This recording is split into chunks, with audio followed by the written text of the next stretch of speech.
नमामि सद्गुरुं शान्तं सच्चिदानन्दविग्रहं पूर्णब्रह्मपरानन्दम् ईशम् आनन्दिवल्लभं गोविन्ददेवं वतिनां वरिष्ठं लब्धप्रतिष्ठं हरिभक्तिनिष्ठं ज्ञानेन्द्रगण्यं कृतभूरिपुण्यं विद्वद्वरेण्यं सततं स्मरामि मनसा स्मरामि।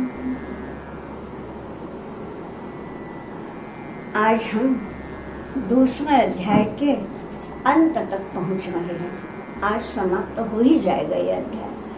ये जो है इस दूसरा अध्याय के जो अंतिम 18 श्लोक है, पहले ही बता दिया कि हमारे गुरु जी के मत से ये पूरा दूसरा अध्याय का पूरा प्रैक्टिकल जो है आइकॉन जो है वो ये है, यानी सारे जो है उसमें आत्मा की अमरता इत्यादि इत्यादि जो भी तत्व हैं, जो भी सिद्धांत हैं, उन सब का परिपूर्ण चित्र यदि दिखता है तो इन अंतिम 18 अध्यायों में अभी देखते हैं। कल तक हमारे 69 श्लोक हो गए थे। आज हमको अंतिम 3 श्लोक करने हैं। देखिए 70वां श्लोक। आपूर्यमाणं अचलप्रतिष्ठं समुद्रमापः प्रविशन्ति यद्वत् तद्वत् कामायं प्रविशन्ति सर्वे स शान्तिमाप्नोति न कामकामी। क्या कितना गहरा अर्थ है इसमें। यहाँ भगवान ने अर्जुन को एक ऐसा दृष्टांत बता दिया है, एक ऐसा उदाहरण उनके सामने प्रस्तुत किया है अर्जुन के सामने कि देख लो, आपूर्यमाणं अचल प्रतिष्ठम समुद्रम आपः प्रविशन्ति। आपः प्रविशन्ति, आप यानी जल, ये तो आप भी जानते हैं। ये जल समुद्रम प्रविशन्ति, समुद्र में कौन सा जल आता है आप सब जानते हैं कि सारी नदियों का जल जो है वो बह के समुद्र में आता है। अब देखिए ये नदियां जो है, अभी कुछ दिन पहले हमने वार्ताएं भी सुनी कि नदियों को बाढ़ आती है तो क्या क्या हो जाता है, पूरा तहस नहस हो जाता है। तो नदियों की बाढ़ जब पूरा वातावरण तो नहीं कहना चाहिए, लेकिन पूरे उस गांव को तबाह कर देती हैं, वो ही नदियां समुद्र में आती हैं। ठीक, लेकिन कभी सुना है कि समुद्र में बाढ़ आई? कभी नहीं। ये बाढ़ वाली नदियां जो इतना विध्वंस करती हैं, ये ही विध्वंसक नदियां जब समुद्र में आ जाती हैं तो देखिए आज तक किसी ने नहीं सुना कि समुद्र में बाढ़ आई। तो क्या बुलाया? आपूर्यमाणम। आपूर्यमाण यानी क्या? जो पूरा जाता है, जो भरा जाता है। किसके द्वारा भरा जाता है? नदियों के द्वारा। और नदियाँ कैसी हैं? हाँ, नदियों को हम लोग माता कहते हैं, उनके उपकार तो बहुत है, लेकिन जब वो विध्वंस करने पर हो जाती हैं तब क्या होता है ये भी हम देखते हैं। तो इन सारे नदियों का जल उनसे आपूर्यमाण समुद्र यानी उनसे भरा हुआ वो समुद्र है। फिर भी वो कैसा है? बड़ा सुंदर विशेषण दिया है भगवान ने, अचल प्रतिष्ठम, जिसकी प्रतिष्ठा सीमा रेखा सरहद जो है वो अचल है। हाँ ये ठीक है, समुद्र में भी ज्वार भाटा होता है, तो ज्वार भाटा होता है तो भी देखिए समुद्र का जल जहाँ तक जाता है ना, वो उसकी सीमा ठहरी हुई होती है, उससे उसका उल्लंघन वो नहीं करता।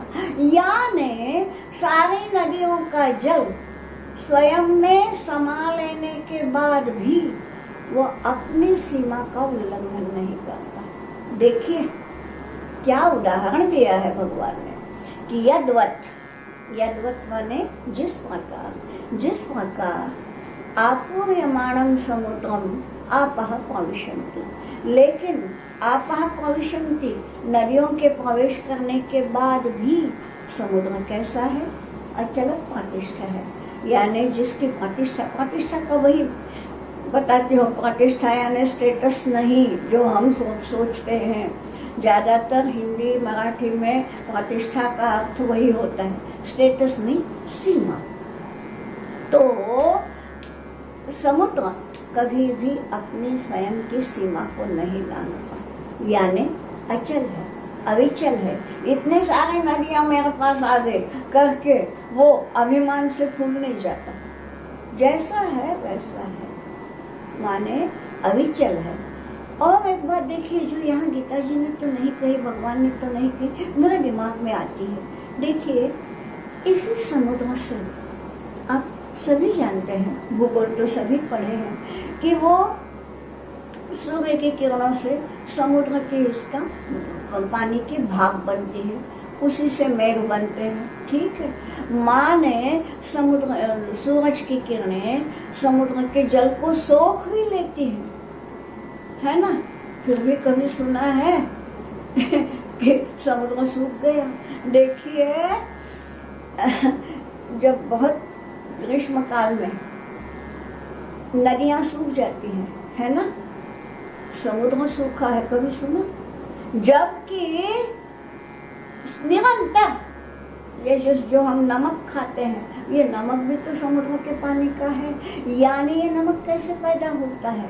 अब मैं खैर वो नहीं बताती, वो तो सब स्कूल में पढ़े हुए हैं, लेकिन ये जो है कि निरंतर सोखा जाता है सूरज की किरणों से, तो भी ये कम नहीं होता। निरंतर भरा जाता है नदियों के पानी से, तो भी ये कभी वैसा नहीं होता, अपनी सीमा का उल्लंघन नहीं करता। इसलिए समुद्र का उदाहरण भगवान ने दिया है कि वो जो है अचल प्रतिष्ठम, सूरज ने सोख लिया करके वो हाय तो वह नहीं मचाता, ठीक है, तो भी मैं वही हूँ।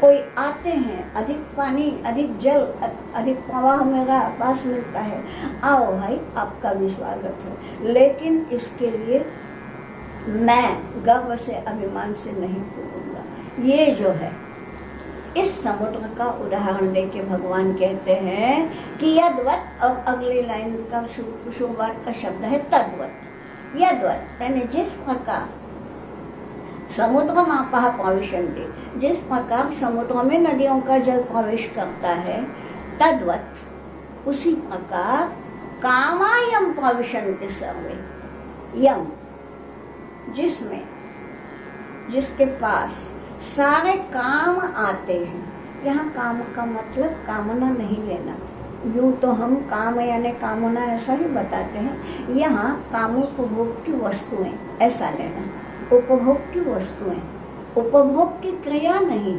या उपभोग की इच्छा नहीं, बल्कि उपभोग की वस्तुएं। तो क्या बोला है? कामायम प्रविशन्ति सर्वे, सर्वे कामाः, यानी उपभोग के लायक जितनी भी वस्तुएं हैं वो सारे के सारे यम प्रविशन्ति, वो सारे के सारे उसको उसमें प्रवेश करते हैं, माने जिसके पास आ जाती है। यहाँ समुद्र की बात नहीं है, साधक की बात है। तद्वत बताया है कि जिस प्रकार समुद्र में नदियों का जल आता है तो भी वो अपनी सीमा का उल्लंघन नहीं करता, उसी प्रकार जो साधक है उसके पास सर्वे कामाः प्रविशन्ति, उपभोग की सारी वस्तुएं, सारी सुविधाएं, सारे सुख यदि उसके पास आ भी गए तो भी वो उनमें रममाण नहीं होता। देखिए उपभोग की वस्तुएं उसके पास नहीं है ऐसी बात नहीं है, उपभोग लेता भी होगा। अगर किसी के घर में डनलॉप का गद्दा है तो ये जरूरी नहीं है कि वो नहीं मुझे ये सब उपभोग नहीं लेना है करके वो जमीन पे सो जाए, ऐसा नहीं, सो सकता है वो, लेकिन उसके लिए लालायित नहीं है। ठीक है भाई, आज मैं डनलॉप के गद्दे पे एसी रूम में सो रहा हूँ, हो सकता है कल मुझे एकाधी रात जंगल में बितानी पड़े, उसके लिए भी वो तैयार है। यानी वो उपभोग लेते हुए भी उन उपभोगों में रममाण नहीं है, लिप्त नहीं है, आसक्त नहीं है। कामायम प्रविशन्ति सर्वे, सारी वस्तुएं उसके पास प्रवेश करती हैं, परंतु कैसा है? स शांति मापनोति, वो शांत है। उपभोग लेना है, हाँ भाई भगवान की मर्जी है, आज मुझे पंच पकवानों का भोजन मिल रहा है, ठीक है ना, भगवान की इच्छा है, मैं उसका ग्रहण करूंगा। ऐसा नहीं कि नहीं नहीं बाबा मैं नहीं खा सकता, ऐसा नहीं। जो है उसको अविचल भाव से ग्रहण करो, लेकिन उनमें आसक्त मत बनो। कितना अच्छा उपदेश है। और ये जिसने पा लिया वो देखिए सुख में भी, और यदि मान लीजिए उसके ऊपर कोई आपत्ति भी आ गई तो भी वो डिगता नहीं, अड़िग रहता है। इसलिए बोला है स शांति मापनोति। यहाँ सही माने में इस श्लोक का एक वाक्य तो नहीं, परंतु तो कॉमा हुआ है, यहाँ फुल स्टॉप तो नहीं है पर कॉमा है। क्या बताया है? तद्वत् यम सर्वे कामाः प्रविशन्ति स शांति मापनोति। पहले क्या बोला? यद्वत् समुद्र की तरह, समुद्र का उदाहरण देके के बतलाया कि जिस प्रकार से वो समुद्र कभी आपा नहीं खो बैठता, फूलता नहीं गर्व से, उसी प्रकार ये भी सारी कामनाओं का, सारी उपभोग्य वस्तुओं का ये होते हुए भी, लाभ होते हुए भी जो शांत रहता है उसी को शांति मिलती है। स शांतिम आपनोति। ठीक है, कॉमा है और आखिर में क्या है? केवल 2 शब्द है, न काम कामी। जो काम कामी है, जो कामनाओं की, उपभोग्य वस्तुओं की जो कामना करता है वो कामी हो गया। कामी यानी कामना करने वाला, पर वो कामना काहे की करता है? काम यानी वस्तुओं। तो जो वस्तुओं की कामना ही करता रहता है तो वो कभी शांत नहीं होता जी। आज मिला पंच पकवानों का भोजन तो उसके मन में होगा हाँ कल भी ऐसा ही मिलना चाहिए, यानी क्या? उसका तृप्त तो होता ही नहीं वो कभी। ये जो है वो कभी शांत नहीं होता। और देखिए ये तृष्णा जो है ना, हमारे शंकराचार्य ने, वो जितने बड़े तत्वज्ञ थे उतने अधिक प्रतिभाशाली कवि भी थे, उन्होंने कहा है तृष्णा न जीर्णा वयमेव जीर्णाः। हम बूढ़े हो जाते हैं, वयम जीर्णाः, हम बूढ़े होते जाते हैं। ये तृष्णा कभी बूढ़ी नहीं होती, वो जवान की जवान बनी रहती है। अब हम बूढ़े हो गए तो भी हमारे मन में जो तृष्णा है, जो हमें ये चाहिए वो चाहिए, जो ललक है, हाँ जो लालच है, जो तृष्णा है, वो कभी बूढ़ी नहीं होती, वो जवान की जवान ही बनी रहती है। तो ऐसी जिसकी तृष्णा है उसको कभी भी शांति नहीं मिलती। अर्जुन इस समय अशांत है, मन में बहुत ज्यादा वैचारिक उलझन है। ऐसे उलझे हुए चित्त को शांत करने के लिए भगवान ने ये बतलाया है कि भाई शांति उसी को मिलेगी जिसके भीतर कामाः प्रविशन्ति, जिसके जो सारे, क्योंकि उसने पहले अध्याय में बोला है यद राज्य सुख लोभेन, यानी हम तुम स्वजन मुद्यताः, हम अपने स्वजनों को इसलिए उनकी हत्या कर रहे राज्य सुख के लोभ से। पहले ये बता दिया है, अरे बाबा अर्जुन तुम्हें जो युद्ध करना है वो धर्म की रक्षा करने के लिए करना है, स्वयं को राज्य चाहिए इसलिए नहीं करना है। ये पहले समझ लो। तृष्णा को हटाओ, कामना को हटाओ और कर्तव्य भावना से युद्ध करो। यहाँ कोई छात्र भी सुन रहे होंगे तो उनको भी ये बतलाना चाहते हैं भगवान कि आपको तो पढ़ाई करनी है, अभी तो सब पढ़ाई भी मज़ेदार हो रही है, सब आभासी है ना, तो वो ठीक है, ये तो आज की बात है। लेकिन ये ग्रहण काल है, ग्रहण निकल जाएगा बाद में, फिर अच्छे दिन तो आ ही जाएंगे। तो क्या है, देखिए पढ़ाई जो करना है वो केवल मुझे अच्छे मार्क्स मिले, इसके कारण मुझे अच्छी नौकरी मिले, ये सोच के मत करो जी पढ़ाई इसलिए करो कि मुझे ज्ञान मिले। हो सकता है आप में से कोई एक नया वैज्ञानिक निकल जाए, आप में से कोई एक अच्छा प्रतिभाशाली लेखक हो जाए। ये हो सकता है कब? जब भोग की इच्छा छोड़ करके आप कर्तव्य की तरफ जाएंगे। ये अर्जुन को निमित्त करके सबको बताया है जी भगवान ने कि तत्कामायम भविष्यन्ति सर्वे, सारा उपभोग ले लो। जरूरी नहीं है कि आप विद्यार्थी दशा में हैं, छात्र दशा में है तो कोई उपभोग नहीं लेना। हाँ, उपभोग लो, लेकिन उनमें ही लिपटे मत रहो, ये बतलाया है। तो इसलिए अगला श्लोक क्या बताता है? अगला श्लोक यानी 71वां, विहाय कामान्यः सर्वान् पुमांश्चरति निःस्पृहः निर्ममो निरहंकारः स शान्तिमधिगच्छति। स शान्तिमधिगच्छति, उसको शांति मिलती है। अर्जुन ने पहले ही बोला है कि यह श्रेयस्या निश्चितम मोहितन में, मेरा श्रेय क्या है ये मुझे बताओ। श्रेय ने शाश्वत हितकर जो होता है उसको श्रेयस बोलते हैं। तो मेरे लिए जो हमेशा हितकर रहेगा वो बताओ। तो वो बोला है, उसका उत्तर है शांति, मन शांत रहना, यही है अंतिम सुख, जिसका कोई इस सुख का कोई मतलब ना ये चोरी जाता है ना कुछ, ये सुख अपने पास ही रहता है। कैसा है? स शांति मधिगच्छति, उसको शांति मिलती है। किसको? देखिए पहले लाइन बताती है, यह सर्वान् कामान् विहाय निःस्पृहः चरति। देखिए अर्जुन ने पूछा था व्रजेत किम, वो कैसा कहाँ जाता है ना?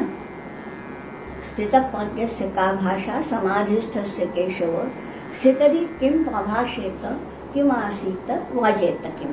तो व्रजेत किम, वो कैसा चलता है, वो कैसा जाता है, कहाँ पहुँचता है, ये जो प्रश्न है उसका ये उत्तर है व्रजेत किम का। क्या बतलाया है कि कामान, सर्वान् कामान विहाय, विहाय यानी छोड़ करके, त्याग करके, तो सभी कामनाओं का त्याग करके, सर्वान् कामान विहाय, कामनाओं का त्याग करो और निःस्पृहः, स्पृहा माने इच्छा, निःस्पृह होकर यानी मन में कोई इच्छा न रखकर चरति, जो चरति यानी केवल चलना नहीं होता, समाज में आचरण करना। अब वो अलग अलग हो सकता है। मान लीजिए कोई छात्र है तो उसका चलना यानी अध्ययन करना। मान लो कोई ऑफिस जाता है तो उसका चलना माने उसके कार्यालय के जो काम है वो करना। कोई गृहिणी है तो उसका काम है जो घर के काम है वो करना। तो ये जो चलना है ये हर एक का अलग अलग है, लेकिन वो कैसा चले? सर्वान् कामान विहाय, कि मैं जो ये काम कर रहा हूँ इसका मुझे कुछ मिले, ये नहीं सोचो। पहले ही बोल दिया है कर्मण्येवाधिकारः, तुम्हारा अधिकार, तुम्हारा कर्तव्य क्षेत्र। अधिकार का मतलब यहाँ ज्यूरिसडिक्शन यानी अपना कर्तव्य क्षेत्र। तो ये कर्तव्य क्षेत्र जो है वो यही है कि हम अपनी ड्यूटी करें, फिर कामान विहाय करें। अगर भाई कर्म किया है तो फल नहीं फलना है। आप यदि ऑफिस में काम करते हैं तो वेतन तो मिलना ही मिलना है, वो तो उसका फल मिलेगा, लेकिन हमने काम वेतन पर नजर रख के नहीं करना है।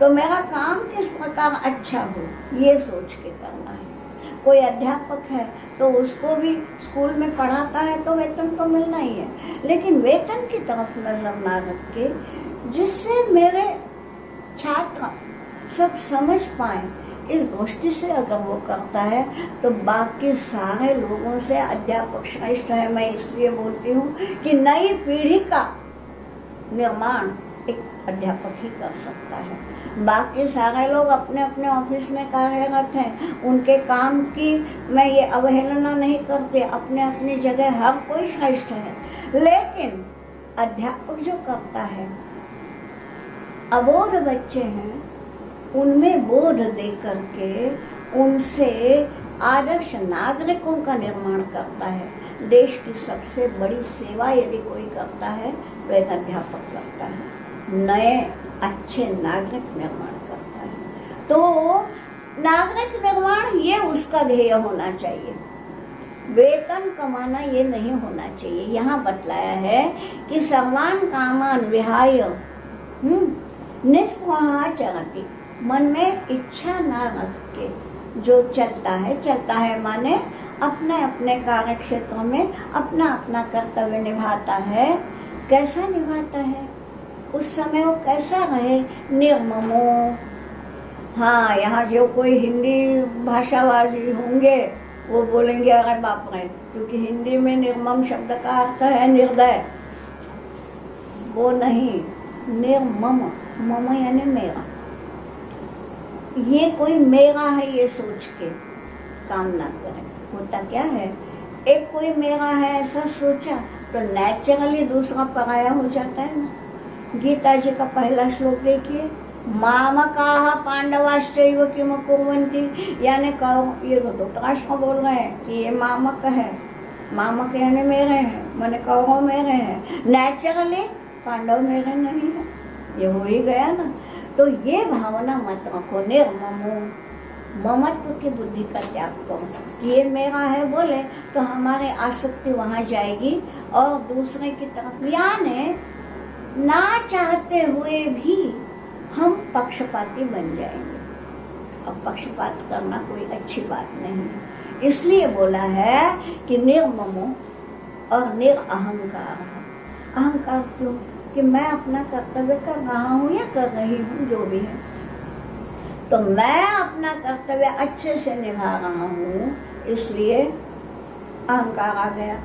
ये भी नहीं चलेगा, क्योंकि अहंकार आ गया तो क्या होता है, आदमी का ये अहम बड़ा खराब है जी। भगवान ने, कबीर ने बड़ा अच्छा बतला दिया है कि प्रेम गली अति साकर तामे दो न समाए। प्रेम की गली जो है, ये प्रेम यानी भगवान का प्रेम है, तो भगवान से प्रेम जो करता है उसकी जो गली है वो अति साकर है, बहुत ही सक्रिय है वो। तामे दो न समाए, एक ही जा सकता है उस गली से, दो जने नहीं गुजर सकते। तो या तो अहम जाएगा या भगवान जाएगा। यदि अहम है तो वहाँ भगवान नहीं रहेगा। इसलिए यहाँ अगर आप कर्तव्य कर रहे हैं तो निरअहंकार, अहंकार बिल्कुल बाजू रख के कर्तव्य करिए, तब वो कर्तव्य कैसा होगा, निष्काम कर्म होगा, है ना, निष्प्रह। और वही बोला है विहाय कामान, तो स शांति अधिगच्छति, उसी को शांति मिलती है। एक जॉब सेटिस्फैक्शन होता है और एक जो होता है वो, हाँ मैंने इतना काम किया, मैंने इतना कमा लिया, लेकिन जॉब सेटिस्फैक्शन एक अलग बात है कि मेरे हाथ से इतना आज हो गया। ये जो समाधान है, हाँ ये समाधान यदि अहंकार को निर्माण करता है तो वो भी मलिन हो जाता है, लेकिन अहंकार के बिना यदि वो समाधान जिसको मिल गया ना, वो शांति अधिगच्छति, ऐसा भगवान कहते हैं। इसलिए क्या बोला है, अंत में कहा है, अंतिम श्लोक, एषा ब्राह्मी स्थिति पार्थ नैनां प्राप्य विमुह्यति स्थित्वा स्यामन्तकालेऽपि ब्रह्म निर्वाणं गच्छति। एषा ब्राह्मी स्थिति, हे पार्थ, हे अर्जुन, ये जो स्थिति है ये ब्राह्मी स्थिति है। ब्राह्मी स्थिति यानी ब्रह्म से, ब्रह्म तत्व से, आत्म तत्व से एकाकार होने की स्थिति है। और ऐसी स्थिति में रह करके, ऐसी अवस्था कि जिसमें ये भक्त और भगवान, ये दो, ये भेदभाव ये रहता ही नहीं। भक्त ही भगवान बन जाता है या साधक ही स्वयं सिद्धि बन जाता है। ये जो है ये है ब्राह्मी स्थिति। कौन सी? ये अभी तक जो बतलाया कि कर्तव्य करना है, कामनाओं को छोड़ना है, और इस प्रकार से जो करेगा ऐसा ब्राह्मी स्थिति है। और फिर एनाम प्राप्य न विमोह्यति, एक दफा ये प्राप्त हो गई, एनाम यानी इसको यानी इस ब्राह्मी स्थिति को, इस ब्राह्मी स्थिति को प्राप्त करने के बाद कोई न विमोह्यति, किसी को विमोह नहीं होगा। विमोह यानी यही मानसिक उलझन। अर्जुन ने पहले ही क्या बोला है कि मैं धर्म सम्मूढ़ चेता हूँ, मैं सम्मूढ़ हूँ, सम्मोह हुआ है मुझे, यानी मैं दुविधा में फंसा हूँ। तो ये जो दुविधा में फंसने की स्थिति है ये बतलाया है कि ये ब्राह्मी स्थिति प्राप्त करने के बाद कोई दुविधा बचती ही नहीं, कोई सम्मोह, कोई विमोह, कोई दुविधा नहीं, आदमी शांत हो जाता है। और ये शांति कैसी है कि स्थित्वा अस्याम शांत्याम स्थित्वा, इस स्थिति में रहकर, स्थित्वा यानी स्थिर रहकर क्या होता है, ब्रह्म निर्वाण उच्यते, निर्वाण भी हो गया उसका, तो भी वो ब्रह्म में जाके पहुंचता है। यानी उसकी मौत दुख का कारण नहीं बनती, बल्कि अंतकाले पे ब्रह्म निर्वाण उच्यते, उसका अंत भी हो गया। तो अंतकाल में वो सीधे उसके अंतरात्मा जाके उस ज्योति में विलीन हो जाती है। यानी कोई दुखद घटना नहीं होती, वो मुक्त हो जाता है। ये सब यहाँ पर आज बतला दिया। और देखिए ये सांख्य योग है, सांख्य दर्शन नहीं है पर सांख्य योग है, यानी ये बुद्धि गम्य है। यहाँ तक अर्जुन का बुद्धि के स्तर पर अर्जुन को उपदेश दिया है। और अगला जो अध्याय है वो है कर्म योग, वो हम तो कल देखेंगे। क्या है, केवल बुद्धि होके चलता नहीं ना, बुद्धि के साथ साथ काम करना पड़ता है भाई। मगर काम करने के लिए पहले बुद्धि होना ना, इच्छा होना, ये काम मैं करूँगा, ये अच्छा इच्छा भी हो गई तो ज्ञान भी चाहिए ये काम कैसा करना। इसलिए पहले सांख्य योग है। और यहाँ सांख्य योग की आज समाप्ति हो गई है। अब मैं इसकी पुष्पिका कहूँगी, आप सब लोग भी जहाँ जहाँ है वहाँ मेरे साथ इसकी पुष्पिका कहेंगे। ओम तत्सदिति श्रीमद्भगवद्गीतासु उपनिषत्सु ब्रह्म विद्यायां योगशास्त्रे श्रीकृष्णार्जुन संवादे सांख्ययोगो नाम द्वितीयोऽध्यायः।